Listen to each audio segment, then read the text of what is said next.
Oh frère, tu dois rejeter loin de toi la convoitise qui te poussera au regret pour retourner dans le monde. Tu dois éloigner de toi les désirs charnels parce que ton corps est le temple du Saint-Esprit et Dieu t'appelle à le préserver, à le garder pur, à le sanctifier. Frère, tu dois aimer Yeshua plus que tout et ne pas te laisser entraîner dans l'idolâtrie, dans les choses que tu n'as pas. Tu dois détourner ton regard de ce que tu n'as pas et focalise-toi sur ce que tu as. Et bénis Dieu pour ce que tu as ou pour ce que tu es. Frère, dans le désert, tu ne dois pas tenter Christ. Il peut arriver que tu tombes, mais Dieu dit, même s'il tombe, il ne sera pas totalement ébranlé. Parce que je le soutiens par ma droite puissante. Frère, il peut arriver que tu tombes, mais tu ne peux pas te plaire dans le péché. Un enfant de Dieu qui tombe, le regret, la tristesse t'envahit, tu te répands. Et Dieu te pardonne, tu reprends la marche. Mais tu ne te plais pas dans le péché, tu ne te plais pas dans le péché, ça devient de l'iniquité. Et donc de la foutaise. Frère, un enfant de Dieu qui se plaît dans le péché n'est pas un enfant de Dieu. Ce n'est pas possible. Si tu te plais dans le péché, cela signifie que tu n'es pas encore converti. Tu n'as pas encore véritablement accepté Yeshua comme ton sauveur et ton maître. Frère, dans le désert, on ne murmure pas. On accepte la situation telle qu'elle est. On bénit Dieu pour la situation parce que devant il y a la gloire. Ce n'est pas facile, frère. Il y a des moments où on pleure. Il y a des moments où on veut abandonner. Il y a des moments où on veut laisser. Il y a des moments où c'est dur. Mais on se ressaisit et on continue la marche. Dans le désert, il faut que tu t'accroches à la parole de Dieu. Dans le désert, il faut que le Saint-Esprit soit ton compagnon. Parle au Saint-Esprit. Ne mets pas ta foi sur les hommes parce que le désert, quand il vient, quand tu commences à traverser le désert, c'est-à-dire les épreuves, c'est pour bâtir ton caractère. Et Dieu ne donnera pas les mêmes déserts à tous parce que nous avons des capacités différentes. Dieu choisit qui il veut. Et Dieu, par rapport à ta force, par rapport à ta capacité, Dieu t'emmène dans ton désert. C'est pourquoi mon désert ne peut pas être ton désert. Frère, ici le Seigneur, verset 11, le Seigneur nous parle. Le Seigneur nous emmène à ne pas nous souiller. Le Seigneur nous exhorte à demeurer ferme dans le désert. Du verset 11 au verset 15. C'est une exhortation que Paul fait à l'église. C'est le Seigneur qui fait cette exhortation au travers de Paul à son église. Il dit, oh, toutes ces choses leur sont arrivées pour servir des hommes et elles ont été écrites pour notre instruction, comme étant ceux auxquels les derniers temps sont parvenus. Donc en fait, la situation des enfants d'Israël, de la sortie d'Égypte jusqu'à Canaan, est un enseignement pour nous.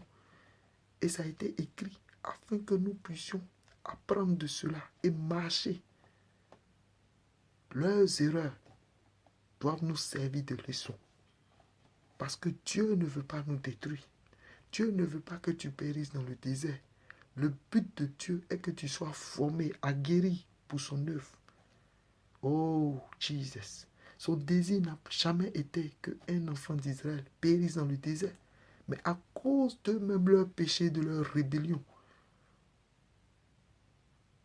ils ont été précipités dans l'abîme. À cause de la fornication, 23 000 sont morts instantanément en un jour. Ils ont tenté Christ et ils ont été mordus par les serpents. La Bible dit qu'ils ont murmuré malgré les miracles que Dieu opérait. Ils ont murmuré dans leur cœur. Ils passaient leur temps à murmurer. Dieu les a livrés au destructeur qui a fini avec eux. Oh frère, il faut que tu fasses attention dans le désert. Fais attention dans le désert. Dans ton désert, apprends à marcher avec Jésus, à faire confiance à Dieu. Je lis le verset 11 au verset 15. Or, toutes ces choses leur sont arrivées pour servir des hommes, et elles ont été écrites pour notre instruction, comme étant ceux auxquels les derniers temps sont parvenus. Que celui donc qui pense demeurer debout prenne garde qu'il ne tombe. Aucune tentation ne vous a éprouvé qui n'ait été une tentation humaine. Et Dieu qui est fidèle ne permettra pas que vous soyez tentés au-delà de vos forces. Mais avec la tentation, il préparera aussi le moyen d'en sortir, afin que vous puissiez la supporter. Frère, il n'y a aucune épreuve qui te soit arrivée sans que tu n'aies la capacité de la surmonter. Et même malgré le fait que tu as la capacité de surmonter cette épreuve, Dieu prépare une voie de sortie, un secours, à cause de son amour pour toi, son élu. C'est pourquoi, si tu t'accroches à Jésus dans l'épreuve, dans la difficulté qui constitue ton désert, si tu t'accroches à Jésus-Christ, tu ne peux pas échouer. Parce que tout est mis en place par Dieu pour t'aider. Mon désert ne peut pas être ton désert parce que ma capacité pour supporter ce désert, peut-être que tu n'as pas cette capacité. Et ta capacité te permettra de supporter un autre désert. C'est pourquoi Dieu ne te fera pas passer dans le même désert que moi. Mon désert peut être une situation qui m'est particulière. Et ton désert est une situation qui t'est particulière. Frère, il est important que tu le saches.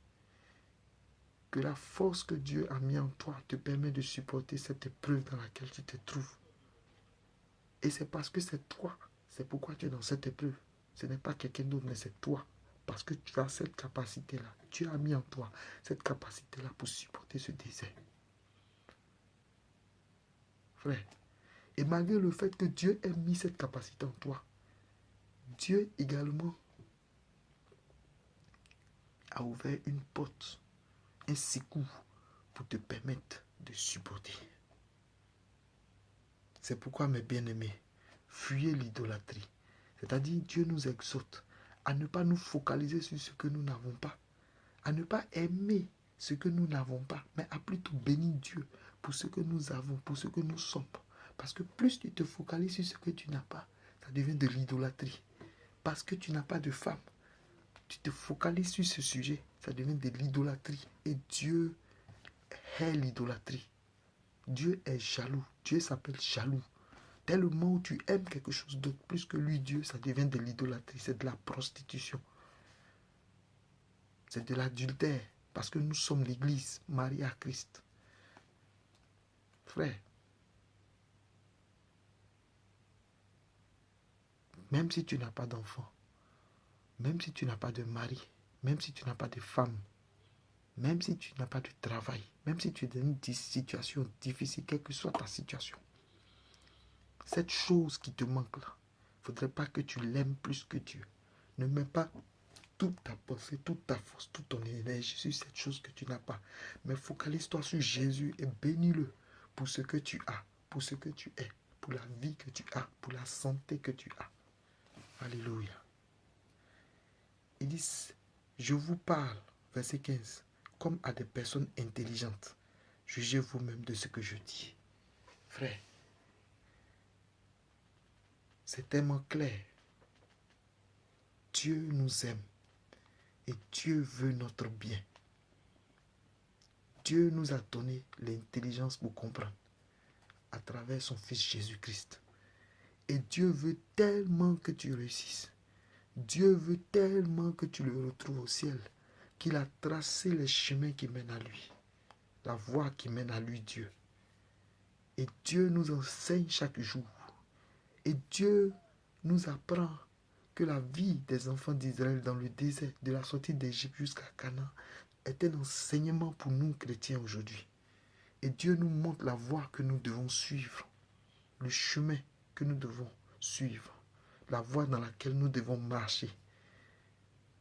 Le Seigneur dit, je te rendrai intelligent, je te montrerai la voie dans laquelle tu dois marcher.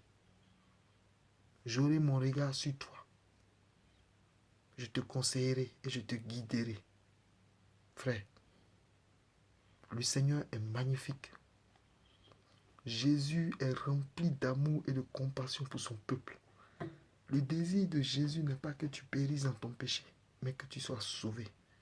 Oh Seigneur, merci. Frère, je bénis Dieu pour ta vie.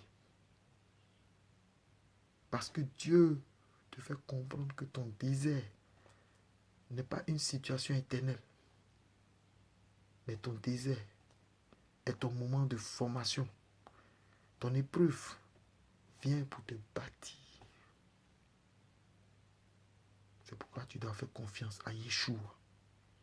Fais confiance à notre Dieu. Alléluia. Père, nous te bénissons.